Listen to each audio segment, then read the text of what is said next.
Now imagine you have a 17-year-old boy immediately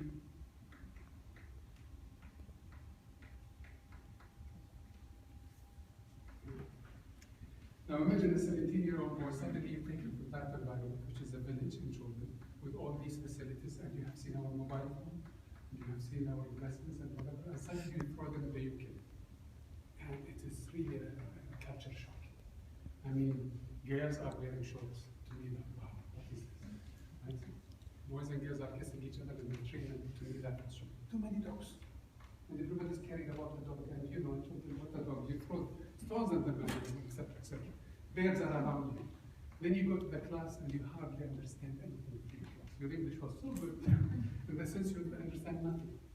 And it was difficult. It was difficult times, but at the end of the day, you know, difficult things is really what they will make you, because you make a decision. Do I go back and say, I am defeated, I cannot read it because it's too much, or you say, look, I'm going to adapt. And the way to adapt, I'm going to adapt without losing my identity. And alhamdulillah, this happened. We managed to get through, we made mistakes, we did something bad and everything, but at the end of the day, we managed to do something that you feel, or at least my parents, they felt proud of, that at least you went there, you became with a degree. Then the story continued, I came to this country. Now, forget about this, is just wanted to give you a background about myself, but let me go and talk about you. Success in general is not a linear thing. If you think that you will be successful, if it's linear, this is what people think. Because you could see Bill Gates now, he is very rich. You could see this person is very rich. You think it was a linear. But actually, success is not a linear thing. If you start, it's really harsh. Now, if assume, for example, you would like to jog, right? And I give you a straight path and I tell you, run from the first, I'm glad you're an engineer. Go and run in the first path, which is straight line, and I give you that exercise, which is zigzag. What sort of talents you need in order to finish the zigzag?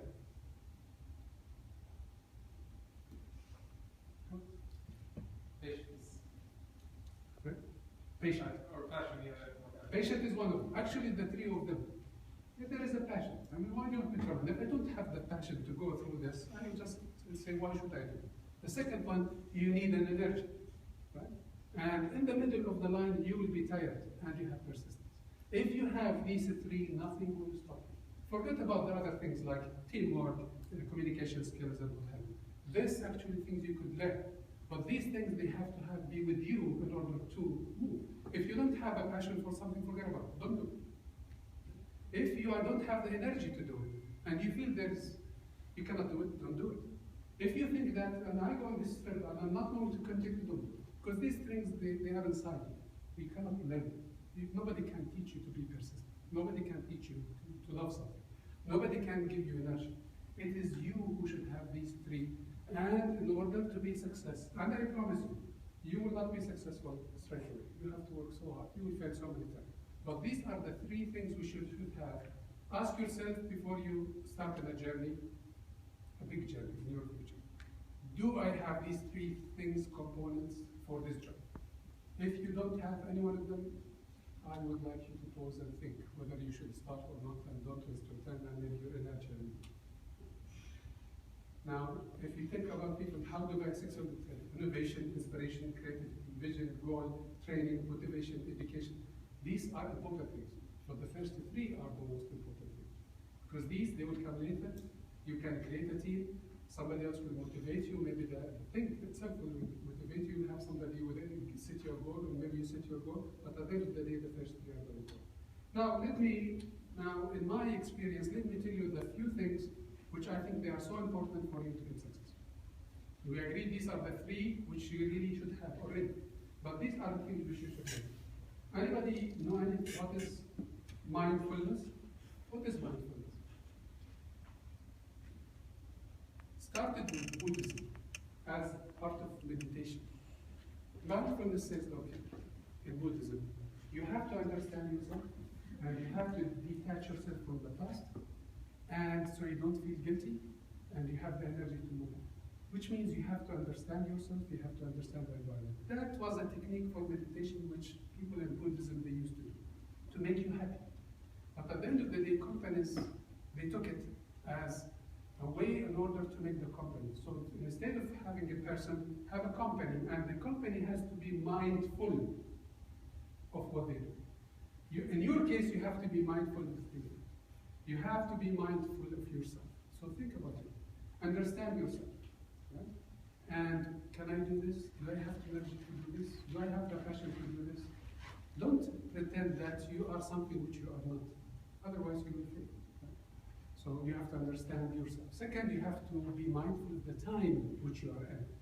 Right? If a company, for example, they think in the past, and let me tell you Kodak. Kodak started RIT in Rochester.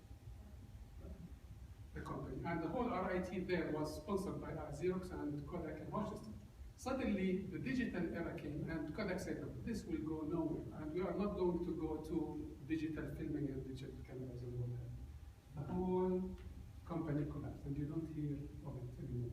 Other companies, they came, because they were not mindful of the time. And then you have to be mindful of the space and the place.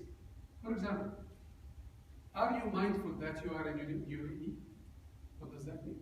Are you mindful that you are actually in a country which is very dynamic? Are you mindful of, for example, when I talk to my students, are you mindful of Dubai, which is a city has to be a smart city within 3 years? Are you mindful of a city that would like to be the capital of the Islamic finance? Are you mindful of the city that we would like to be the center of humanitarian? Now, if you are mindful of these, and Dubai Silicon Oasis, where RIT is there, we have 1,000 companies next to us. We tell the students, if you would like to work with a company in an international project, with an international company, in a project that is needed by industry, the only thing you have to do is just go down the stairs. And I mean, just go down the stairs. Now, if I have a student who's really not mindful of the place, then definitely that student will be failure.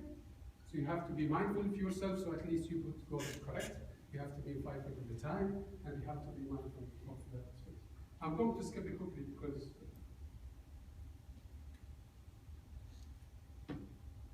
the second, it's engagement. You have to throw yourself. You see, if you are a student and suddenly you study and you try your best in order to get a grade, and maybe you go and fight your faculty about a question, sir, you gave me this, you should give me that, and you start bargaining as if you are in a roller, buying a pair of shoes. I mean, at the end of the day, you can work at that level. But this will not make you successful. What really might make you successful is to throw yourself into the open. For example, okay, fine, you tell your faculty, what do you want me to do? Excellent. Attending this presentation is part of the engagement. Going and reading a book, right, which will add value to your knowledge is an engagement. Going in summer and doing an internship instead of just only going and enjoying it is an engagement. Going to a company and saying, look, can I help you? How can you develop? It's an engagement. Going with your friends out, it's an engagement. So I would like you, now when you leave, ask yourself every day, did I engage myself in something useful for me apart from studying and getting grades? If the answer is no, then definitely you will be one of those people queuing at the end, right? And looking for a job and maybe looking for a WASP. To give you an example, we do at RIT. And by the way, Annie was joking with me, are you coming here to market RIT? My example is from the place which I work at. I'm sure if you come there, you will be talking about examples from there. We said, I've been here for 15 years. You should have more examples of me, right? If I say you will get offended. But anyway, for example, at RIT we said, we would like to engage students. And we would like students at the end of the day, when they leave, they find a job immediately. But we cannot really engage them with little things like a conference like that. That is good. But we said, look, they have to spend 1 year in internship before they leave. So our students, they leave, they have to work in a company for a year while they are students. And when I say work, it's not like the 5 weeks which you just go there and suddenly find. No, it's a work. And the company, they have to give you salary. We have companies, they give students 6,000 dirham while they are students. Now I know, and by the way, I'm not trying to market RIT against others. I'm just really telling you that we care about this country. We are virtual Emiratis. We live in this country. This is our country. We have been, my kids, they were born here. I care about this country. Now I'm not trying to say RIT, and even RIT will have many challenges, and I'm sure AUS has many challenges. The idea there says, look, you have to spend 1 year. And during that year, don't pay fees to us. We are not interested in your money. And go and work with the company and get salary during that time, because you will work in that company 1 year. Or maybe at the end of the day, at least when you go out, you say, look, I have 1 year of experience. Now, if you bring a parent comes, oh, another extra year, I want this boy to graduate and get a degree and work. But he will stay 1 year at your home asking you for WASTA to find a job. Correct? So the idea here is really you have to get engaged while you are studying in order to have in your CV and inside you the confidence that I can do many things. So please, go out and engage yourself in anything. That will add value. And it doesn't have to be work. It could be fun, it could be whatever. Just don't go home and study. Do something else that will make you different, that will distinguish you from others who will. These are examples. Connect, go to your alumni, celebrate success, build, learn, engage, our community. How many of you are doing something for the community? Good. This is something which you should do. Aren't you citizens? Aren't you people living in this country? And so many people, they need your help. Get engaged. Positive thinking. To be honest with you, I am at a stage, and I'm sure when you get older, you start hating people who are negative. Because already I don't want to have negative things. There are so many of them around.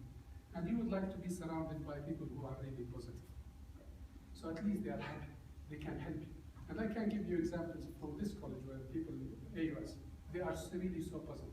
Those are the 20% people, 20% who are always positive. Whenever you ask them, you will find them there. Whenever you see them different, they will do so many things that they will surprise you, they will wow you, right? In your life, don't surround yourself with people who are really always complaining. Right? Because at the end of the day, you will be one. If you don't hire good people, you will be one. Right? If you don't meet with good people, you will be one.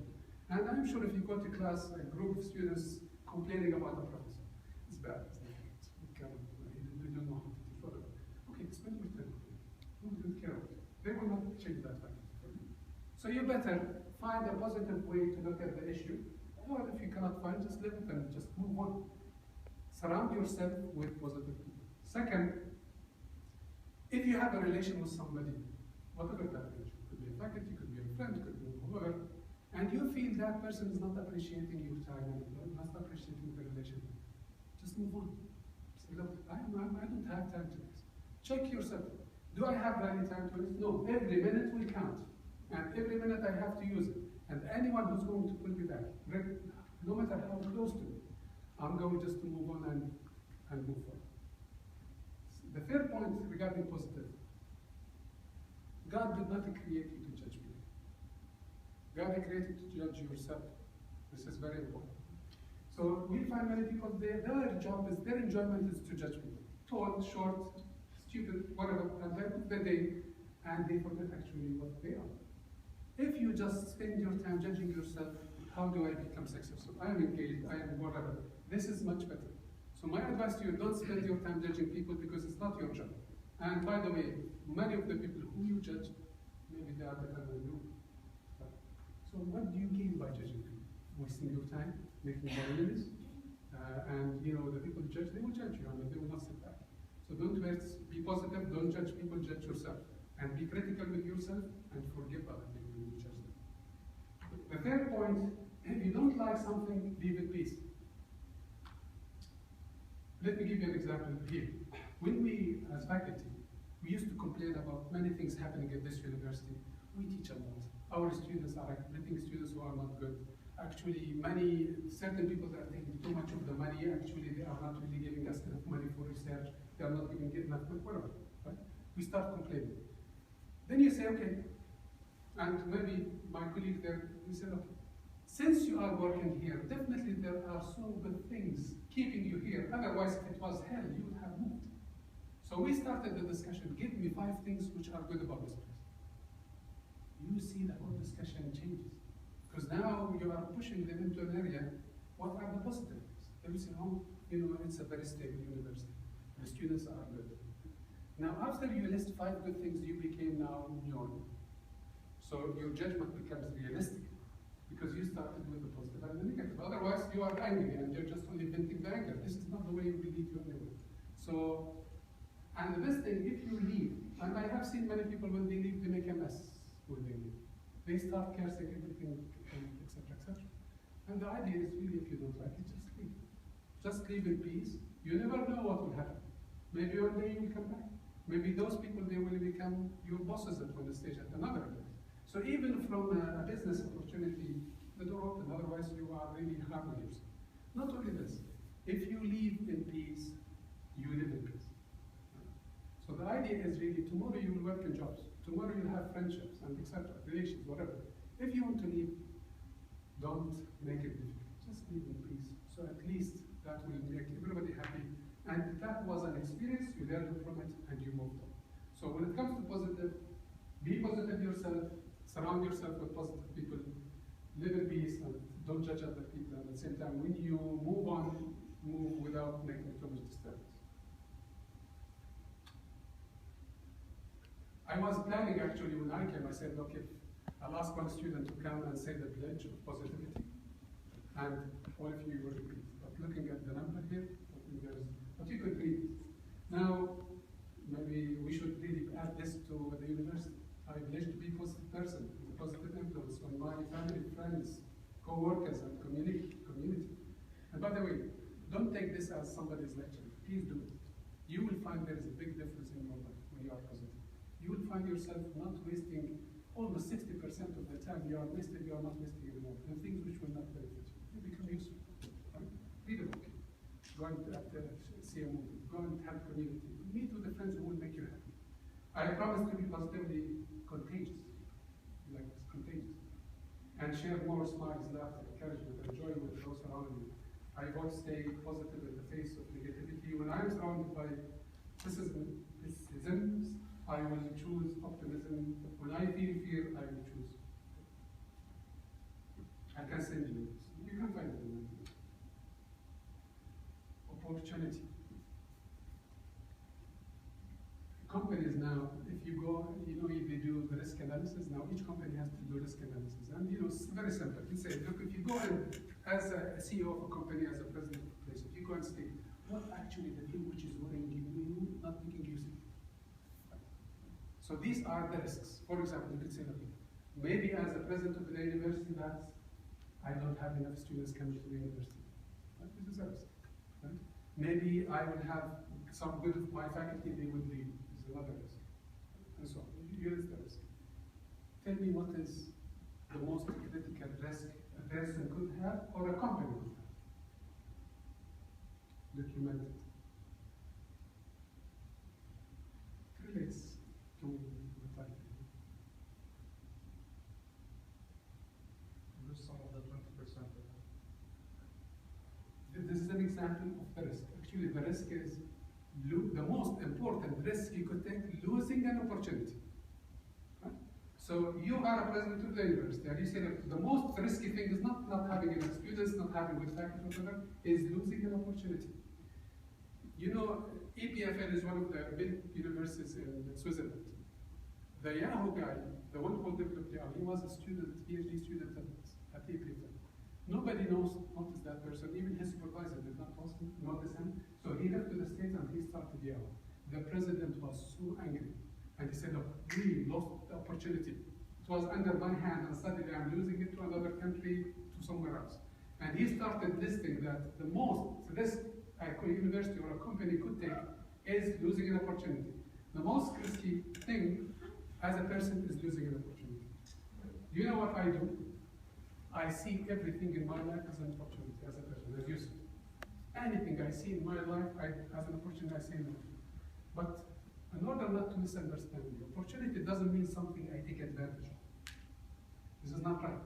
Opportunity is something that it will do something good for everything. For example, if you see a poor person, it's an opportunity for you, not for him, really to give something to that person. That will, it's an opportunity for you to purify yourself. It's an opportunity to help this person. So don't take an opportunity, I am there to gain any opportunity to my advantage. No, it's an opportunity that it will make you a better person. Let me give you an example which happened yesterday. When I went to RIT, I had 5 students, they wanted to kick them out. So I checked actually why those students they wanted to be kicked out. And I found RIT at that moment, they were not doing it right. They were not serious in telling the students, look, this is serious business. Then I invited them. I said, look, the academic side, they kicked you out. You should leave. But as a president, I'm going to give you another chance. I'm going to give you this semester. Right? And in this semester, either you, and I'm giving it to you because I'm not sure how they treated you before, but I'll tell you how I'm going to treat you. I'm giving you this semester. And by the end of this semester, if you cannot make it, then you don't come to my office, you just leave. But the way to do it, every month I have to see you in my office. And you have to attend all the classes, and I'm going to ask every faculty about your progress. And 4 of them, they managed to come back to normal, and we started. Yesterday, I was meeting with a CEO of a company, they recruit students in the co-op program, the 1-year program. And I was listening to this guy, and he said, you know, Ahmed Tayyib is a great student. If he wants to find a job to be hired now, I'll ask him to sign now. I said, who? He said, Ahmed Tayyib is a great person. He's a good salesperson, he's a good engineer. Ahmed Tayyib was one of those 5 people who were killed. It's an opportunity for Ahmed Tayyib, it's an opportunity for the university, that at least I have a company happy. So when you have a person coming in your life, regardless of that person, take it as an opportunity. How can I take advantage of this? Right? And do it for a day. Everything you see, just take it as an opportunity. When you get sick, take it as an opportunity. You will see that things in your life, they will change. By the way, opportunity usually comes with work, because if somebody presents an opportunity, you have to work for it. You have to train yourself, okay, it's work, but I would like to take that opportunity. Give it a try. If after a while you feel it's not an opportunity, forget about it. But open yourself to opportunities, because this is the only way you can gain. Otherwise, without opportunities, you will be moving in a straight line, which I showed you before. The other one is what we call it the RIT cycle. AUS stands for always under stress. Remember that? Now, when I went to RIT, I said, what RIT stands for? And you know, I wanted to give it a positive spin. I said it stands for reflect, innovate, and transform. You have to reflect on what you do, as a university, as an individual. And there's something now called, not the brainstorming, it's called painstorming. Ask yourself, what are the things are painful at the university, at my company, at the company I'm working with, in my life? What are the things that are making me unhappy and painful? and storm into these. How can I make them positive? So you have to reflect on what you do. Is this the right way to do it? Is there any other better way? And etc. etc. After reflection, you say, look, now I understand that this is a pain.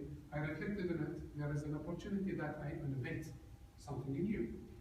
Then you start innovating, and then you transform your situation and you close the loop. Right? Now, this is not an exercise, by the way, you should do. It's a mindset. If you're not doing it, there is something wrong with your personality. Because as a normal human being, you are doing it. Always you say, look, I can't do it, whatever. This is natural, it's a mindset. By the way, success is a mindset and an attitude. Quality is a mindset and an attitude. Innovation is a mindset and an attitude. Because when somebody will tell you innovation, you think, oh, somebody is going to produce this device, whatever. This is not actually. Innovation is you. And by you, you can get that innovation. So many companies which you will work, they don't need Bill Gates. They shouldn't look for Bill Gates or Steve Jobs to come. They should look to become the university itself. It should be a corporate innovation. Like the company has to be innovative. And you have to encourage your people if you become a boss one day and you work as an engineer with other people. Tell them, look, we have to be innovative together. So look at your work and see what are the pain and immediately tell us how you are going to address it. And maybe we think about it and we innovate a new solution, then we transform and reach it. So innovation has to be, nowadays innovation is becoming a word that Dubai would like to become an innovative city, we would like to be innovative innovation. And it's like business and marketing. Innovation has to be something inherited within you in order to be successful. So RIT stands for reflect, innovate, and then transform, and you continue with the cycle. Now you have heard the wow. Take it this way. If you graduate from this university, I assure you it will not be, it's not this university anyway. If you graduate from a university nowadays, and you don't have a wow factor, then it will not work. And if you tell them, look, I have designed this in my third and fourth, in my capstone project, it's a project that's really sustainable, is doing this.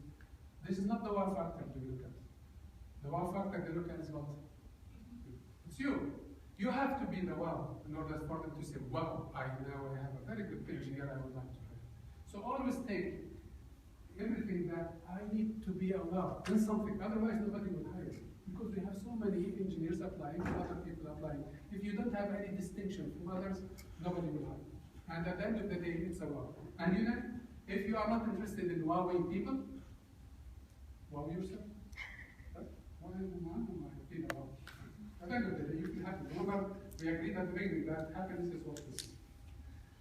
Now, we talked about being positive, opportunity, wow, being engaged, reflect, mindfulness, and all of them. If you really think about these, that will unleash your powers and will make you successful. Thank you very much.